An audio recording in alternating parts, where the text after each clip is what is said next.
تحكيش يا بابي، كنا بنتمشى فجأة راح ماسك ايدي وقال لي هعديكي الشارع، ولما تروحي طمنيني عليكي، ولما روحت قال لي وصلتي؟ والله كدابه، ما حصلش حاجه من الكلام ده. بعدين تروح فين؟ ما ده بيتي اساسا.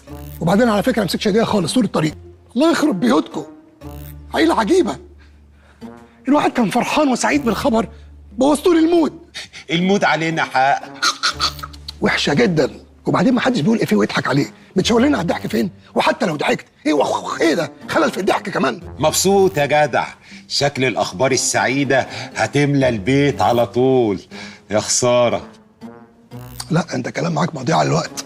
يعني يقول لك خبر حلو وورايا خساره، فاساله ليه؟ فيقول لي خبر حلو، ونفضل بقى حلو في حادق حلو في حادق. استهدى بالله بس إيه؟ كده قول لي هتعشيني فين؟ لا دي وسعت منك جدي. شويه شويه هتقولي لي هتقابل بابي امتى؟ ما هو ده اللي كنت هقوله لك لو كنت اديتني فرصه يعني على العشاء، بس انت مش صابر على رزقك. ولا اروح اقول للكبير على الفلوس والحاجه اللي انت عاملها، يرضيك تكسر له فرحته وتطلعه من المود.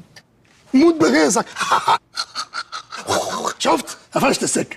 مش انا يا هانم، مش انا اللي حد يروي لي فخدي، قصدي دراعي، مش انا. خلاص يبقى هقول للكبير يا كبير يا كبير. كفايه صلبطها، كفايه صلبطها، صلبوتها. عايزه تتعشي ايه؟ انا هاكل بيتزا. بيتزا. طالع ديت مع دوناتيلو، وعايزاها بايه بقى؟ بالمونشاكو؟ لا انا عايزاها نص ونص. قصدك حاجه مش قد كده، حقيره يعني. بتوفري لي؟ لا دي نص نص، انا عايزاها هالف اند هالف. جاك قطره ما يبقى يلهفك. عايزاها نص بالببرونه ونص بالسلامه.